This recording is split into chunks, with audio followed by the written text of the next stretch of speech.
Hello and welcome to the final episode of the Miniature Candy Store. We'll add light and create a beautiful shop sign with the name you voted for. In the end, we'll build tiny sledges and even have a little race. This is where we stopped last episode, and I noticed that our guests can't possibly reach the inside. I did plan a door, but I totally forgot to add door handles. So we'll fix that, of course. I glued the pieces together from the same green card that I used for door frames and painted them. For the handle, I used a small piece of wire that I hammered flat in some places to give it the shape of a door handle.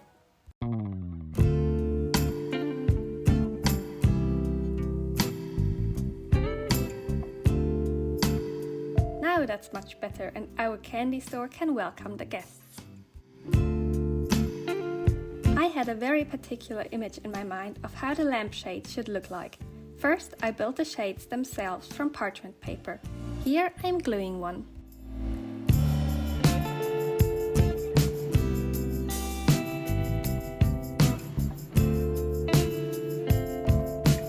Then I decorated the edges with candy. And I'm really pleased. The lampshades look exactly as sweet and playful as I imagined. For the light, I used upcycled LEDs, but I wanted to have the impression of a big round light bulb, so I figured out that if I put a drop of hot glue right onto the LED, it really looks like the tiniest ever light bulb. The cables I painted in gold to make them look like vintage cables.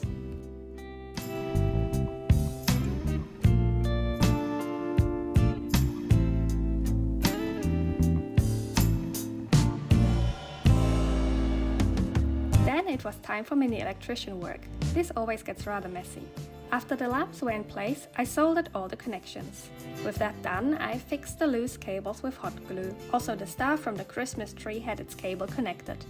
Since the battery and the switch will be on the top floor of the building, I had to find a way how to connect the Christmas tree to electricity. This I did with 2 contacts on the level of the ceiling. Then there followed a lot more gluing.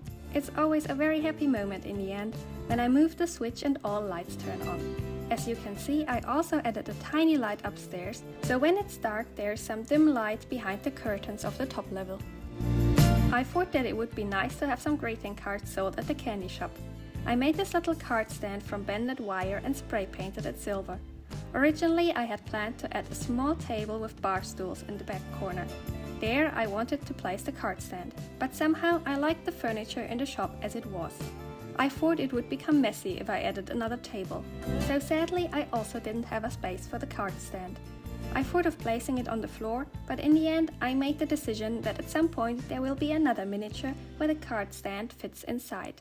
So it goes into my collection of tiny tidbits, and the candy shop's guests can't buy any greeting cards.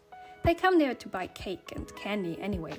But to do so they must know where they are going, and for this purpose we need an inviting shop sign. You voted for your favorite name and you chose Kris, Kringle's Candy Shop and Café. So I started with a sketch on the computer, but for creative work I prefer drawing by hand. After I had brought all my ideas onto the paper, I went back to the computer to make it look professional. After all, we are creating a shop sign for a long-established family business with a passion for candy in all generations.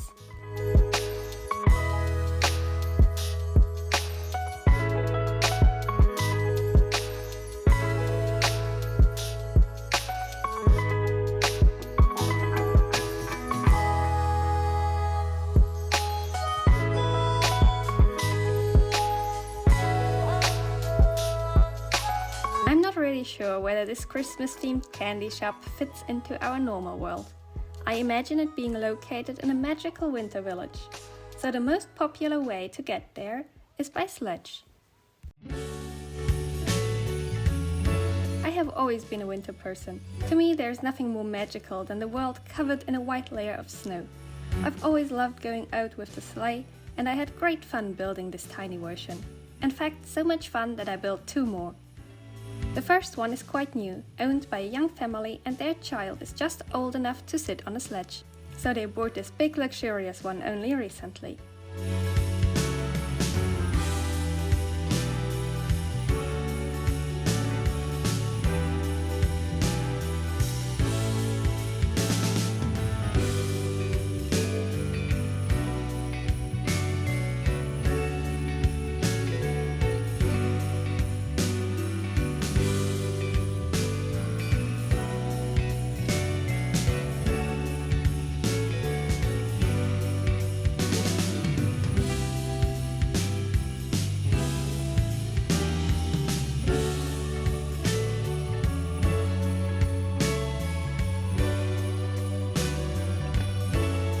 mentioned, this is the last episode of the candy shop, and I've already asked before what you would love to see next. You've had so many wonderful ideas that I'm having a tough time to decide. Anyway, if you want me to struggle even more, feel free to put all your ideas into the comments.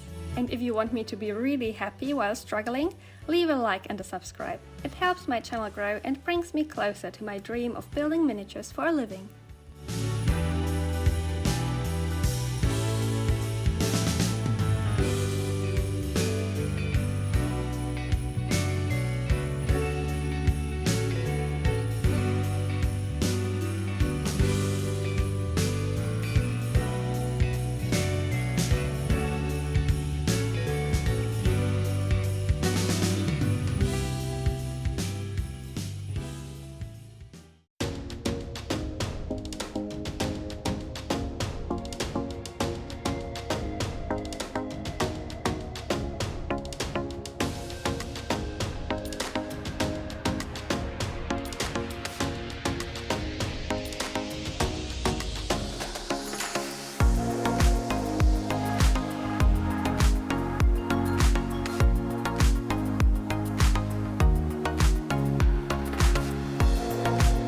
This sledge is old, as you can see, but in perfect condition and always cared for. It's owned by an old couple who are taking turns and pulling each other. Only when it's going downhill you are sure to see them both on the sledge. This last one I'm building now has a woven textile seat. I have one like it and I love it for not only being super comfortable but also really fast. So in case you wanted sledge buying consultations, here you go.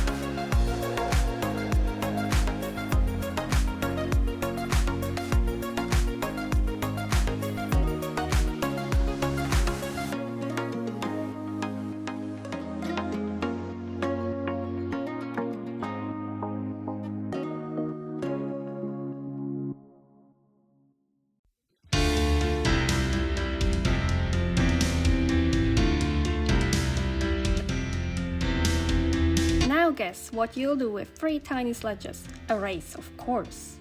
I'm really glad that the one I claimed to be fastest also won the race in miniature.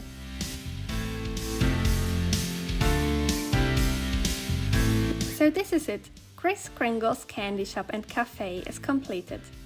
I hope you enjoyed this year's Christmas series. I'm wishing you all a wonderful start into the new year and see you in the next video in 2 weeks.